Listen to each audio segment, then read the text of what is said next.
Alors aujourd'hui, on se penche sur une nouvelle directive assez importante du ministère de l'Éducation nationale. Une directive qui va vraiment changer le quotidien dans les écoles, les collèges et les lycées. Je parle bien sûr de l'interdiction du téléphone portable. La question qui est vraiment au cœur de toute cette affaire, c'est celle-ci. Le téléphone portable, à l'école, est-ce que c'est une distraction ou est-ce que c'est un outil? En fait, cette nouvelle politique, elle essaie de trancher un débat qui agite le monde de l'éducation depuis pas mal d'années déjà. Mais alors pourquoi maintenant? Qu'est-ce qui a poussé le ministère à agir de façon aussi ferme? Pour le comprendre, il faut vraiment regarder le diagnostic qui a été posé par le gouvernement. Et pour bien saisir l'état d'esprit derrière cette décision, il suffit de lire cette phrase tirée du communiqué de presse. Quand on parle de sanctuaire, on pose un cadre très clair. L'école, c'est un espace à part, un espace qu'il faut protéger des perturbations du monde extérieur. Et donc, dans cette logique de sanctuaire, l'usage permanent et incontrôlé du téléphone est vu comme une menace directe.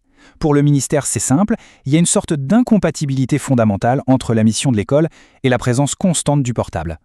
Et attention, on ne parle pas juste d'une petite baisse d'attention. La liste des problèmes soulevés est assez lourde.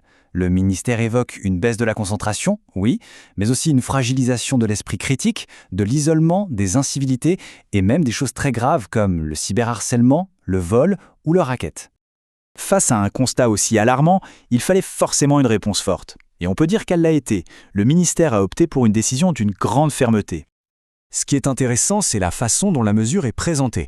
On utilise un langage très solennel. On parle de l'intérêt supérieur de l'élève et de la République. On sent bien que ça prépare le terrain pour une annonce qui se veut historique.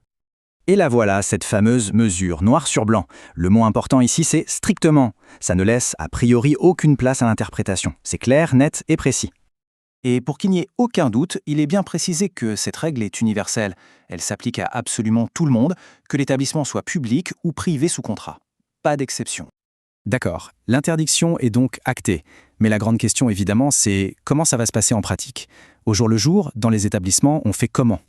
Alors, il y a une nuance très importante à saisir. Le but n'est pas de bannir la technologie de l'école. Ce qui est visé, c'est l'usage personnel du téléphone.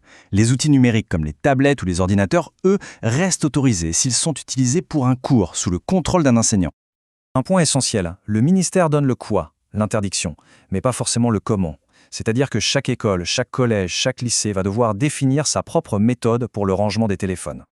Pour les aider un peu, le communiqué donne quand même quelques pistes. Ça peut être des casiers sécurisés, une boîte en classe où tout le monde dépose son téléphone le matin, ou alors, plus simplement, l'obligation de le garder dans son sac, mais complètement éteint.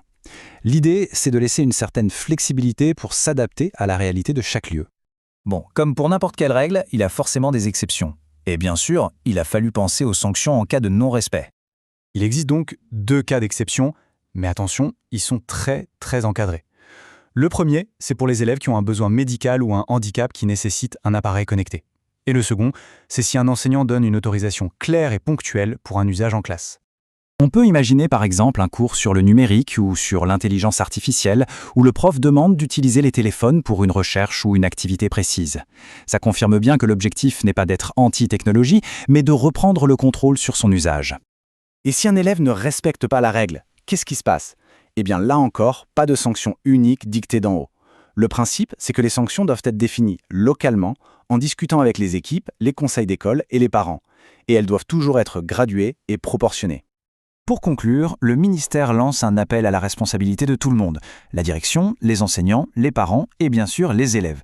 Le message est clair, pour que ça marche, tout le monde doit jouer le jeu. Et l'application se veut stricte dès la rentrée prochaine. Au fond, la vraie question qui se pose, c'est peut-être celle-ci. Est-ce qu'on est face à une simple mesure disciplinaire pour ramener un peu de calme, ou est-ce que c'est le signe d'une vision plus profonde sur ce que doit être l'école de demain? C'est sans doute là que se trouve le véritable enjeu. Merci d'avoir suivi cette mise au point.